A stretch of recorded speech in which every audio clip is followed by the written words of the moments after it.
Om Swastiastu, kami dari SKDB 7 ingin mempresentasikan studi project kami berjudul Penentuan Jenis Luka Tembak dalam Pengungkapan Cara Perlukaan Korban. Berikut adalah anggota kelompok kami yang akan mempresentasikan. Berikut adalah outline kami, pendahuluan, tinjauan pustaka, dan simpulan.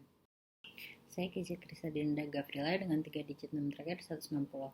Salah satu masalah kesehatan masyarakat secara global diantaranya adalah cedera dan kematian yang disebabkan oleh kekerasan senjata api. Secara prinsip, pemeriksaan korban luka tembak sama dengan pemeriksaan luka pada trauma lain, namun pada luka tembak, dokter pemeriksa harus mengetahui dan memahami soal senjata api, amunisi, dan peluru. Di Indonesia banyak dilaporkan kejadian kasus kekerasan senjata api di daerah yang sering mengalami konflik. Berdasarkan laporan Komisi untuk Orang Hilang dan Tindak Kekerasan atau Kontras tahun 2011 sampai 2013, tercatat ada 402 kasus penembakan. Berdasarkan penjelasan dalam latar belakang, dapat dirumuskan beberapa permasalahan sebagai berikut. Adapun tujuan dari penulisan student project ini adalah sebagai berikut. Perkenalkan, nama saya Adsa Sultan Pertama dengan NIM 104. Luka tembak adalah jenis luka yang disebabkan oleh peluru dan ditembakkan ke dalam atau melalui tubuh. Luka tembak umumnya terjadi karena kecelakaan hingga kejahatan dan kekerasan. Faktor lain atas kejadian luka tembak diantaranya jenis peluru, jarak atau kecepatan tumbukan, berat peluru, hingga sifat jaringan yang terpengaruh. Berdasarkan mekanismenya, luka tembak dapat terjadi karena kompresi jaringan akibat gaya tekan peluru yang bernilai lebih besar dari elastisitas jaringan. Luka tembak merupakan kejadian yang tidak dapat diprediksi pasti pola penyebarannya. Kasus luka tembak mengalami peningkatan hingga 200.000 kasus di Amerika Serikat tahun 2016. Luka tembak sering melibatkan bagian perut, dada, hingga lesi di tulang belakang. Studi lain menunjukkan bahwa luka tembak memiliki risiko pada kejadian kidney injury dan juga komplikasi seperti post-traumatic syndrome disorder hingga kematian. Nama saya Anish Sharma dengan NIM 3 digit terakhir 251. Saya akan menjelaskan tentang jenis luka tembak. Karakteristik luka dipengaruhi oleh beberapa faktor termasuk jarak dan arah penembakan dan juga bentuk invaginasi jaringan. Jenis-jenis luka tembak termasuk luka masuk dan luka keluar. Untuk luka masuk, lebih kecil dan teratur daripada luka keluar dan menunjukkan invaginasi jaringan ke dalam luka. Ciri-ciri kulit yang mengelilingi luka masuk termasuk nyala api, tatu dari potongan logam dan juga partikel tidak terbakar serta hangus, kotor dan kemerahan karena gas. Untuk luka keluar, lebih tidak teratur dan besar, jaringan lunak dan margin dapat ditemukan, tidak ada karakteristik dan tidak memiliki keram minyak atau pelek abrasi. Selamat pagi Data dan teman-teman, perkenalkan nama saya Milanawati Santoso dan di unit terakhir 007. Sekarang saya akan melakukan presentasi terhadap diagnosis luka tembak. Jadi diagnosis luka tembak memerlukan anamnesis untuk kepentingan hukum dan medical legal, pemeriksaan fisik untuk menentukan jenis senjata dan jarak tembakan, serta pemeriksaan penunjang lainnya, terutama pemeriksaan darah dan pencitraan. Jadi untuk anamnesis juga lebih ke kronologis kejadian dan siapa yang melakukan luka tembak tersebut. Lalu untuk pemeriksaan penunjang diperlukan dua hal, yaitu pemeriksaan untuk persiapan transfusi darah dan pemeriksaan untuk evaluasi lokasi serta derajat luka korban. Jadi pada evaluasi lokasi bisa menggunakan MDCT. Jika fasilitas kesehatan tidak menunjang MDCT, kita bisa menggunakan X-ray, FAST, ataupun CT scan. Baik, saya Maria Parmesa Sabrina Fernanda dengan 3 digit terakhir 102 akan menjelaskan mengenai proses menemukan peluru di dalam tubuh. Pertama-tama, lakukan pemeriksaan Ronsen untuk memastikan posisi peluru dan arah pecahan tulang. Apabila fasilitas tidak memadai, maka dapat dilakukan inspeksi luka menggunakan foto close-up. Perhatikan juga luka tembak masuk dan luka tembak keluar untuk memproyeksikan luka tembak sehingga dapat dilakukan rekonstruksi arah tembakan.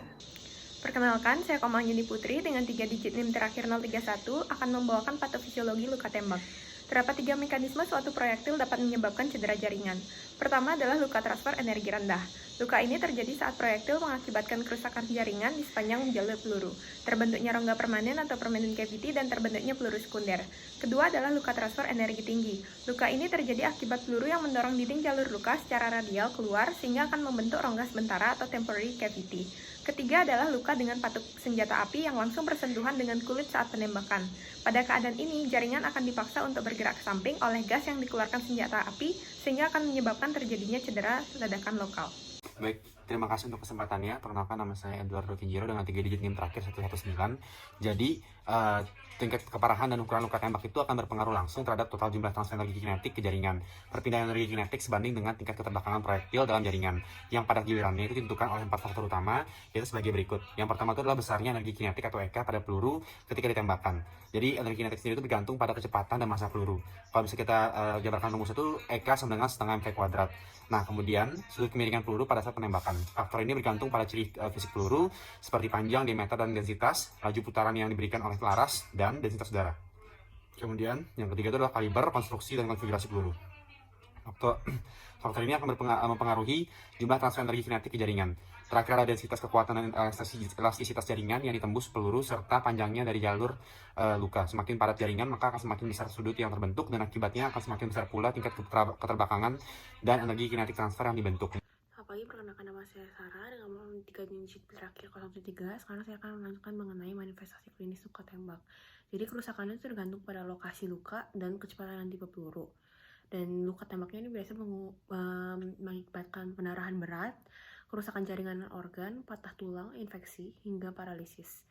Dan pada kepala dapat menimbulkan gejala-gejala stroke. Lalu kalau tembakannya kepada dada mengakibatkan kerusakan pada jantung, paru-paru, esofagus, tulang rusuk, ataupun pembuluh darah mayor. Lalu luka tembak pada abdomen dia juga menimbulkan kerusakan pada liver, lambung, usus halus, usus besar, hingga kandung kemih. Dan pada tulang belakang dapat mengakibatkan paraplegia.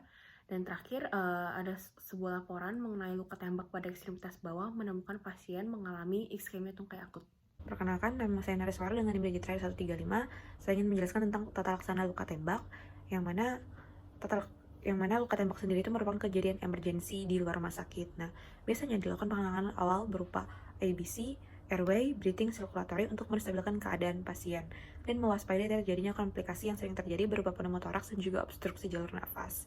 Nah, untuk di rumah sakit sendiri penata laksanaannya juga sama, yang mana berbasis untuk menstabilkan kondisi pasien, yaitu damage control surgery, yang mana tata laksana ini berupa pengendalian pada kerusakan yang terjadi sehingga menjaga pasien tetap hidup dan juga stabil.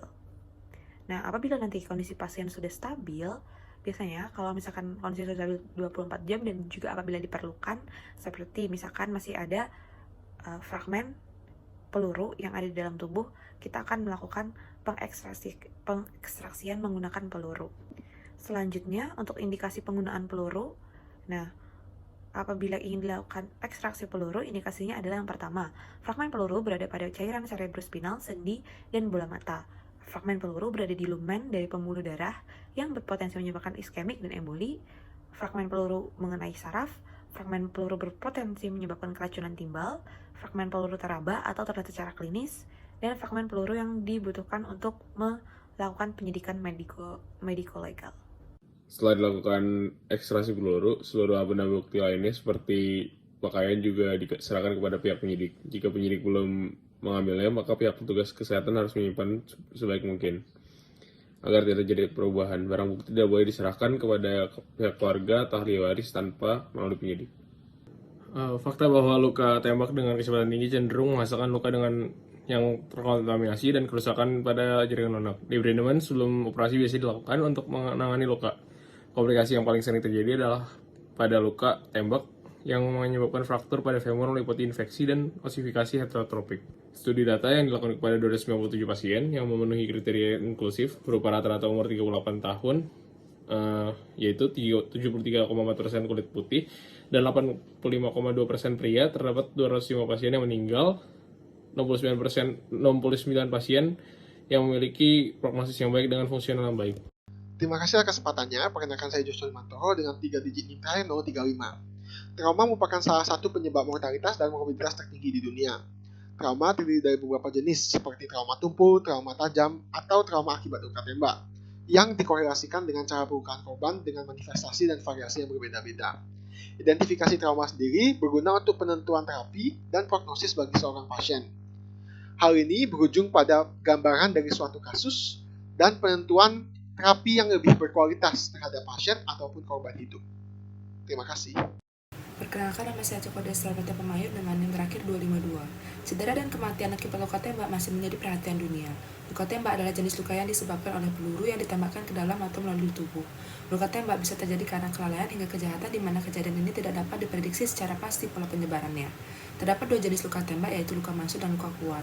Karakteristik dan kerusakan akibat luka tembak dipengaruhi oleh jarak, arah penembakan, kecepatan peluru, dan lain-lain.